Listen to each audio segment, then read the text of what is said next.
Dahil kayo ha, kayo diyan, lagot kayo. Dahil kayo, mga kababayan, napapaisip na ano ba itong mga pinagsasasabi ng ating Vice Presidente sa kanyang press conference.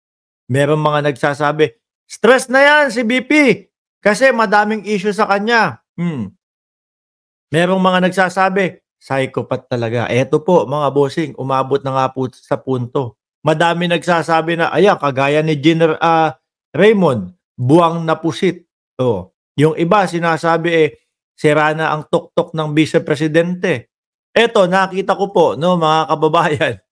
Ayan, yung balita, after statement of exhuming Ferdinand Marcos Sr.'s remain and throwing them into West Philippine Sea, netizen call Sara Duterte a psychopath. Ano po ba talaga iisipin natin doon, mga kababayan? Ganun nga ho talaga. Vice President Sara Duterte face intense criticism. Totoo yan, no? Nagsasalit, yan, sabi ni Lavi-Davi, brain damage na talaga. Damage control naman, sabi ni Michael Scopil. Vice President Sara Duterte face intense criticism during a press conference today after making a controversial statement about digging up the grave of the late President Ferdinand Marcos Sr. Biruin mo yun. Eto mga bossing no? Eto po, kung inaakala nila, malakas pa sila sa 2028, eto po sa tingin ko, yung mga statement na ganito ng Vice Presidente, ang unti-unti po na nakakapagpahina sa kanya sa 2028, mga bossing.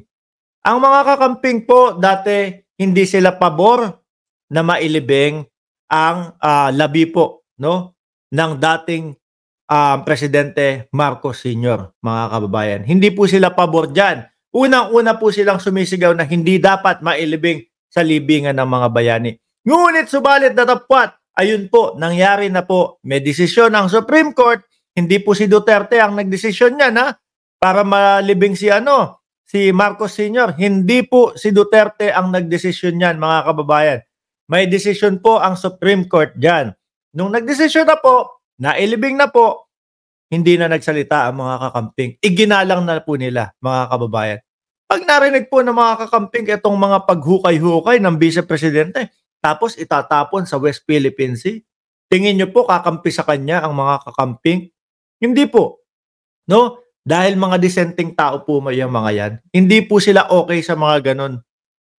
Iginalang na po nila, mga kababayan, ang paglibing doon sa labi po ng dating Pangulo, no?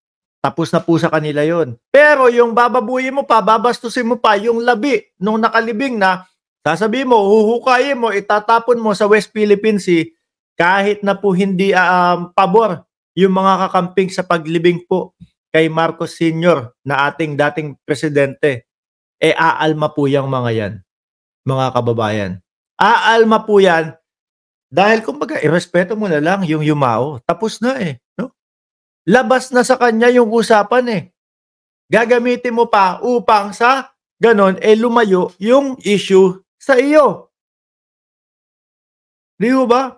Gagamit ka ng isang yumao na nananahimik na para lumayo lang yung issue sa iyo. Imbis na sinasagot mo, yung mga issue sa'yo, hindi. Pupunta ka, kukuha ka ng ibang issue para itakip. Pero po, mga bossing, kayo po, ang mamamayang Pilipino, mga kababayan, matatalino po ngayon. Alam nila na idinadivert lang. Diversionary tactic daw. Idinadivert lang sa ibang issue o sa ibang usapin upang sa ganon, mawala sa kanya yung spotlight. Pero hindi po. Kinukulit pa din siya. No? Paliwanag yung safe house na 250,000 pesos. No? Sabi ni Steven, loko-loko to si Steven. Sabi, agree ako kay BP, iboboto ko siya, presidente ng impyerno. Ikaw talaga, Steven. Ituloy natin ito. Vice President Sara Duterte faced intense criticism during a press conference today after making a controversial statement about digging up the grave of the late President Ferdinand Marcos Sr. and throwing his bones into the West Philippine Sea. Yung sa West Philippine Sea nga, hanggang ngayon ho, mga kababayan, wala pa din tayong naririnig, no? Kay BP Sara. Wala pa din ho tayong naririnig na kakampihan ko, syempre, ang mamamayang Pilipino. Ang karapatan natin sa West Philippine, wala, no comment pa din, no? No? At least, nabanggit yung salitang West Philippine Sea, no? Hindi nga lang ho maganda. Hindi nga lang ho maganda, mga kababayan, ang imahe niya pagkatapos niyang banggitin yung West Philippine Sea. Instead of addressing, ay ito na nga sinasabi ko, instead of addressing allegation of fund misuse within the OBP and the DepEd, which is yan po ang hinihintay natin kahapon, kaya lahat tayo nakanganga, nakatutok kay BP, no? Para marinig kung ano yung kanyang mga sasabihin, wala po tayong narinig na ganun. Hindi po narinig. Ang narinig po natin ay nagmaritesa na lang po, mga kababayan. Ang narinig natin, yung tipo bang gusto kong putulin yung ulo ng presidente. May sakit na ako noon. Tapos, kinukulam kasi nila ako. Ako ho, mga kababayan, pagpaumanhin nyo na po, medyo medyo hindi po ako mapaniwalain po sa mga kulam-kulam na ganyan eh. Kasi po tingnan nyo, isipin nyo na lang. Kung merong mga DDS na mangkukulam talaga, milyon pa din naman po yan eh. Galit sa akin. Si Mark, kukulamin ko to. Palalakihin ko ang ilong nito. Ay, wag na po yung ilong. Malaki na po yung ilong ko. Borgan na nga yung ilong ko eh. Hindi na ho ako naniniwala dyan, mga kababayan.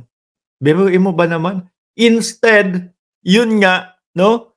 Yung marinig natin kung paano ginamit yung mga pondo, wala, iba. Kulam, putulin ng leeg, itapon sa West Philippine Sea, ano?